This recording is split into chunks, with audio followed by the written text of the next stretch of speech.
I wasn't supposed to be doing anything heroic that day.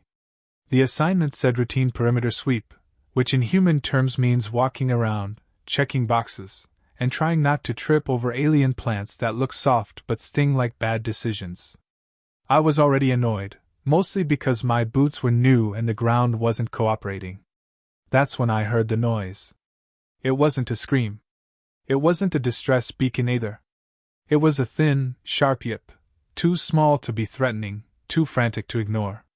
The kind of sound that crawls under your skin and dares you to pretend you didn't hear it. I sighed because that's what humans do before making life harder for themselves, and followed it. I found her stuck between two root spines, a small bundle of rust-colored fur with oversized ears and a tail that had clearly never learned where to be yet. A fox kit. Alien, obviously, but close enough to familiar that my brain filed her under. Small, lost, and definitely not supposed to be here. She froze when she saw me, eyes wide, body tense like she expected me to eat her or lecture her. Probably both were valid fears, depending on the species.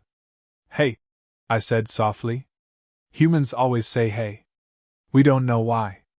You're not supposed to be here, are you? She answered by trying to wriggle free and getting more stuck. Her little paws scrabbled uselessly. I knelt, muttering about paperwork, and shrugged out of my jacket. It was instinct. Cold kid equals jacket. That's just how we're wired. I wrapped it around her gently, creating a makeshift bundle, and eased her back through the roots. She trembled, then slowly relaxed when nothing terrible happened. Up close, she smelled like warm fur and ozone. Her ears twitched at every sound. Definitely young. Definitely separated. Definitely going to cause a mountain of forms. I checked for injuries, found none, and then did the most human thing possible. I started talking. Okay, so here's what's going to happen. I'm going to sit here for a minute. You're going to stay calm. Then I'll file a loss-dependent report, and someone much more qualified will come get you. Sound good? She stared at me like I'd just declared myself the moon. Then she leaned forward and bumped her forehead lightly against my chest. I froze. Somewhere deep in my training, an alarm went off. I ignored it, because humans are very good at that. Yeah, no, I don't know what that means, I said, but I didn't push her away. I offered her a ration bar instead. She sniffed it, bit it, made a face, and then ate it anyway. Respect. The report terminal chimed as I logged the find. Species, approximate age, location, condition, stable. Under notes, I typed rescued from hazardous terrain, temporary shelter provided. The system paused longer than usual, then asked me to confirm claim initiation. I frowned and tapped no. It accepted the input anyway. Great, I muttered. Alien software. While we waited, I sat with my back against a rock and the fox kit curled against my side, wrapped in my jacket like it belonged there. She made a small, content noise that definitely wasn't helping my situation. Passing drones scanned us, logged us, and moved on. No alarms. No warnings. I figured that meant someone was already en route. Time passed. I checked my chronometer. Too much time. I sent a follow-up ping. The terminal responded with acknowledgement of bounded asset stability. I stared at it. Nope, I said out loud. Absolutely not. The fox kit yawned and tucked her nose under her tail. Apparently, she disagreed. I stood when the ground started to vibrate. Not a quake, footsteps. Heavy, deliberate, confident. Something large approached, and every survival instinct I had perked up. The fox kit popped her head up and made a sharp, excited sound. Then she wriggled out of the jacket and bolted forward. Hey, wait! I started, but she was already halfway across the clearing. The figure that emerged from the brush was tall, furred, and unmistakably related. Same ears, same tail, only older, broader, and carrying herself like the terrain had opinions about her. She stopped when she saw me, eyes narrowing slightly. The fox kit ran to her, chattering rapidly, pointing back at me with her tail. I raised both hands, palms out. Universal human sign for I can explain, please don't kill me. The adult fox's gaze slid over me, assessing. Not hostile. Evaluating. That somehow felt worse. She spoke in clear trade language. You intervened. Yeah, I said. She was stuck. I helped. Standard procedure. Her eyes flicked to the jacket draped over the ground, then back to me. You provided warmth. It was cold. You offered sustenance. I had snacks. You remained. I hesitated. I didn't think leaving was right. She studied me for a long moment. The fox kit pressed against her leg, tail swishing happily. Finally, the adult inclined her head. The claim is acknowledged. My stomach dropped. The what? You acted under witnessing conditions, she continued calmly. You demonstrated suitability. The bond was initiated and maintained. This is proper. No, see, that's a misunderstanding, I said quickly. I didn't claim anything. I just helped. Her ears tilted, curious. Assistance without intent is inefficient. Welcome to humanity. She stepped closer, close enough that I could see the faint scars beneath her fur. Strength, experience, control. Not a threat. A fact. You did not flee. You did not demand compensation. You did not overstep. Those are my best qualities, I said weakly. She nodded once. Then the household will recognize you. The terminal on my wrist chimed again. Status updated, claim verified. I swallowed. Somewhere, far away, my day had officially gone off the rails. The fox mother's arrival changed everything in ways my human brain wasn't equipped to handle. She moved with a calm precision that made every alien observer in the vicinity pause, as if even gravity itself deferred to her.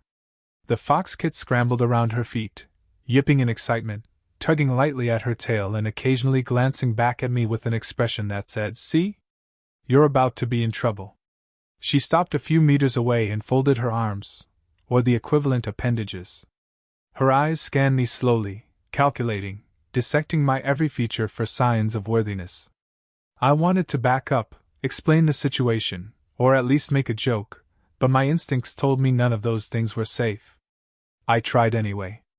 I swear, I didn't mean to, claim anything, I said, raising my hands in a universal gesture of surrender.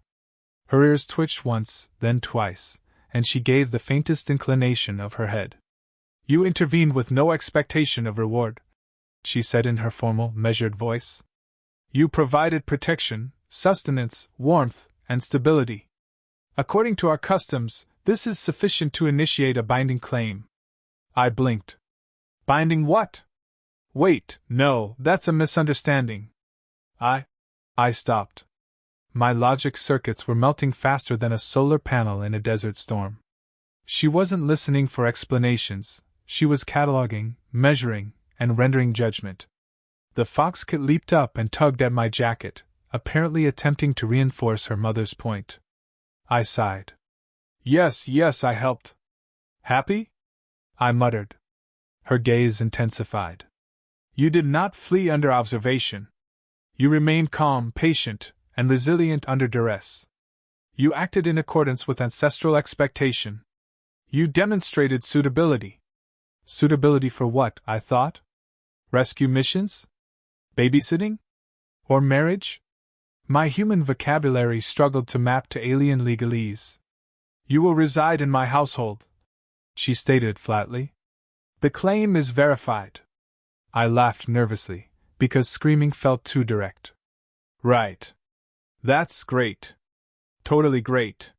She nodded once, eyes half-lidded, then turned slightly to glance at the fox kit. The little one chattered at me, seemingly aware of the human stakes now in play.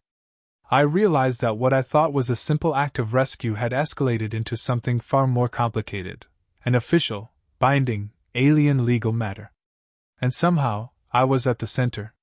I glanced at my wrist terminal. Status, claim confirmed. My face heated up, not because of shame, but because apparently my human idea of helping a child had inadvertently upgraded me in an alien civilization.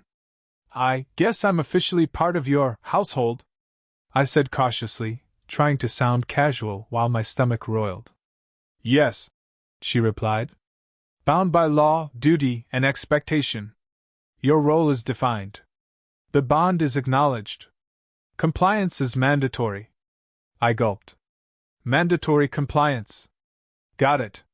Totally fine. The fox kit wriggled closer, curling into my side with the blanket I'd wrapped her in. Somehow, this made the situation both cuter and more terrifying. My responsibilities were now alien, binding, and strangely intimate, all without a single human convention being honored. I took a deep breath. This wasn't marriage. No, the fox mother had made that clear, though my panicking brain had insisted otherwise. It was legal. Contractual. Binding. And somehow, despite my objections, I was already invested. I exhaled, shifting slightly. Well, I guess it's just you, me, and the paperwork now, I muttered, glancing at the terminal, the fox kit, and the fox mother in turn. She tilted her head. Do you accept your duties willingly? I nodded, because arguing didn't seem like a good survival strategy. Willing as one can be under duress, I said. She allowed a faint twitch of what might have been amusement, or was it judgment? I wasn't sure. Either way, the claim had been sealed. And somehow, in that moment, I realized that humans, with all their inefficiencies and awkwardness, had just outmaneuvered a complex alien legal system through sheer, stubborn decency. The fox kit chirped, the mother's eyes softened fractionally, and I wondered if I'd ever sleep again knowing that a rescue had turned into a lifelong household contract. It wasn't marriage. Not really. But it was close enough to make me rethink how humans interact with alien culture, and how dangerous kindness can be when bureaucracy and customs collide. I rubbed the back of my neck and muttered, Next time, maybe just leave the kids lost. The fox mother's ears twitched. She did not respond. Silence settled over the clearing, punctuated only by the fox kit's occasional yips and the soft hum of distant alien drones. I glanced at my wrist terminal again. Claim active. Compliance required. I sighed. Welcome to my new life. The first few days under the claim were educational. I woke up every morning half expecting a formal decree telling me I'd failed the role, or that some unforeseen alien protocol would eject me from the household entirely. Instead, I found myself following routines that were simultaneously absurd and rigorous. Breakfast consisted of exactly measured portions, served in a way that measured not just nourishment but my attentiveness. One wrong glance, one misplaced utensil, and I could almost hear the unseen council of ancestors whispering in judgment. The fox mother moved through the household with effortless command, her presence a constant reminder that I was under observation. She did not hover, did not nag, yet every movement I made was catalogued, every hesitation noted. I tried to assert normal human independence, stretching my legs, taking long showers, adjusting my gear, but she always seemed to anticipate my needs. Heat distribution in the habitat, ration allocations, patrol schedules for the perimeter. All watched, all noted, all logged. My human brain kept misreading the gestures. Each act of efficiency by her looked like flirtation, each correction of my mistakes looked like subtle seduction. I tried to explain things once. Look, I'm just a human. I can survive, I can think logically, and yes, I saved your child, but I'm not marrying anyone. She tilted her head. Marriage is irrelevant. Suitability and endurance are the metrics of claim. The words made sense, but my brain kept parsing them with double meaning. Every instruction sounded like innuendo, every correction like a challenge. Humans really aren't equipped for alien cultural law when it's delivered with calm authority. We began small tasks together, moving supplies, teaching the fox kit minor survival skills, and scheduling rest cycles. I noticed that my normal problem-solving skills, adaptation, improvisation, patience, were elevated in the alien context. The fox mother observed quietly, sometimes offering subtle praise. You acted well under pressure. Or, your timing is acceptable. I laughed nervously, knowing that in human culture this would be a casual compliment. In her culture, it felt like a full evaluation report. word of my claims spread rapidly.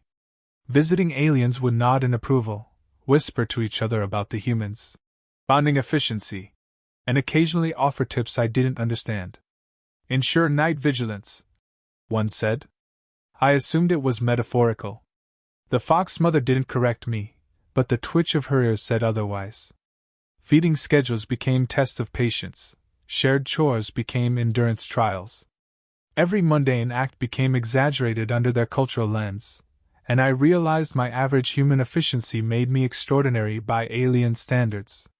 The fox kit remained blissfully unaware of the bureaucratic storm, though her little antics occasionally created chaos. One day she attempted to assist in organizing rations, spilling half onto the floor. I rushed to clean it, expecting admonishment. Instead, the mother chuckled softly, a sound like rustling leaves. Resource management errors are minor. Adaptation under duress is evaluated higher. My mind processed the words in its own way: keep calm, don't overthink, survive the household. By the 5th day, I was walking a fine line between compliance and autonomy. I had learned which tasks were monitored, which actions counted toward claim validation, and which were trivial.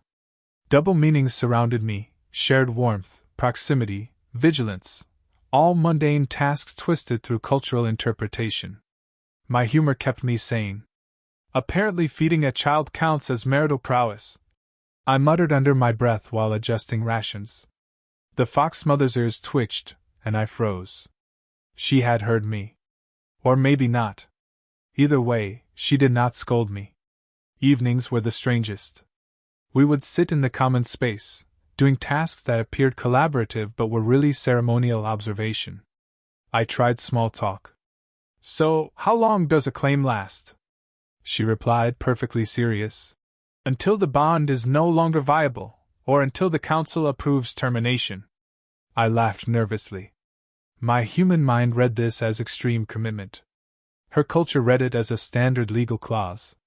The fox kit curled at my feet, blissfully ignorant, while I tried to calibrate my humor, my patience, and my survival instincts all at once. Somewhere in the chaos, I realized something extraordinary. Humans, through simple decency, empathy, and mundane efficiency, had inadvertently mastered a complex alien legal system.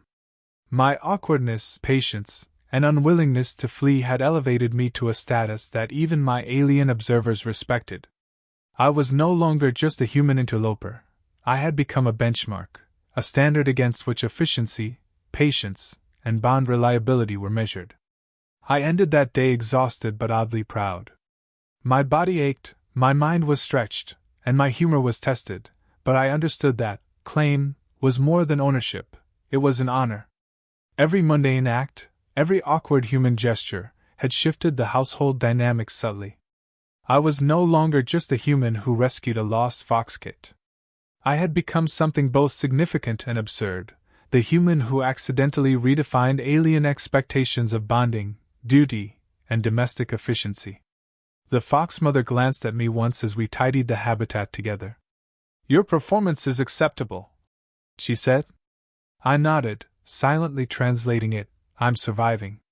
Somehow. The fox kit yipped happily, tail flicking against my leg, completely unconcerned with bureaucracy or double meanings.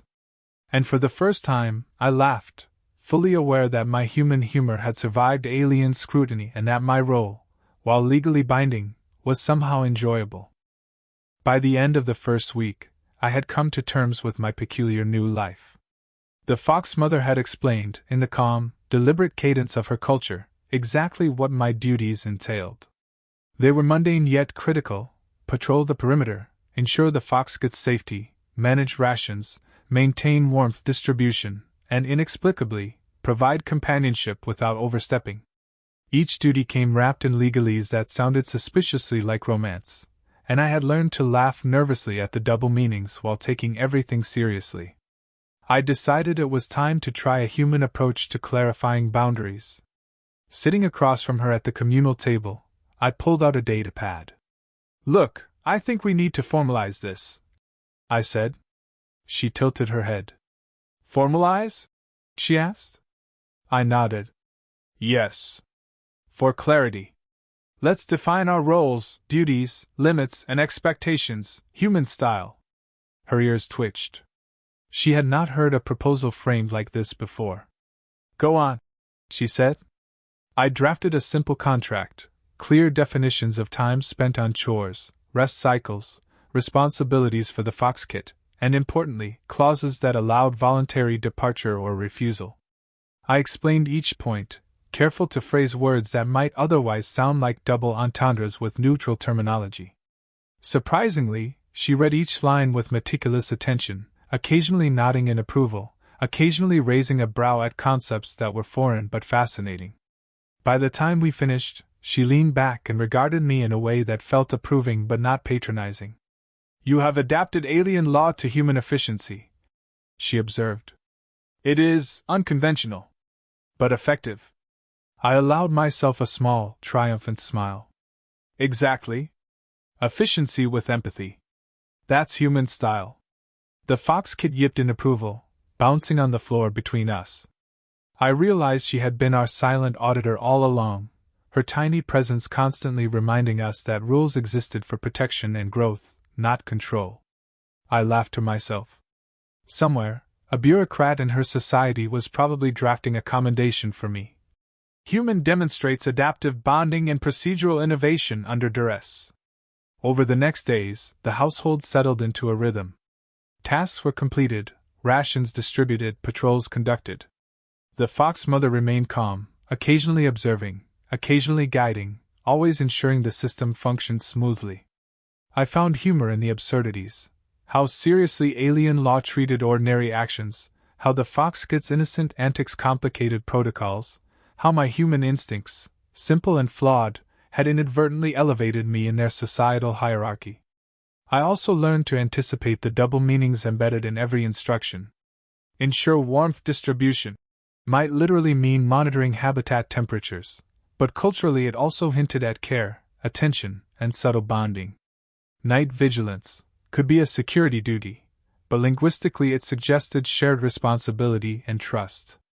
I navigated this web carefully, blending human improvisation with alien expectations, and discovered that humor often bridged misunderstandings better than argument. Eventually, I realized that what had begun as a chaotic accident had transformed into a cooperative household where alien customs and human ingenuity coexisted. The Fox mother respected my boundaries, the Fox kit thrived under attentive care, and I gained a sense of accomplishment that surpassed any ordinary human achievement. I had entered a legal claim unknowingly and emerged not only as a household member but as a benchmark of cross-cultural problem-solving. That night, I sat in the common area, observing the soft glow of the habitat lights. The Fox kit slept curled against my side, the Fox mother adjusted rations with quiet efficiency, and I allowed myself to feel a rare human satisfaction. I had survived, adapted, and even influenced an alien legal and social system without abandoning my identity. It was exhausting, absurd, and exhilarating all at once. I rubbed the back of my neck, glanced at my data pad, and muttered under my breath, "Humans really do overcomplicate simple things, but somehow it works." The Fox mother's ears twitched in acknowledgement, and the Fox kit yipped softly as if in agreement. In that moment, I realized that life, in all its unexpected complexity, could be navigated with a combination of humor, patience, and a willingness to bend, just enough, to make the impossible seem routine. The claim was no longer a burden, it was a peculiar, living experiment in humanity, cross-species diplomacy, and everyday absurdity that somehow worked beautifully.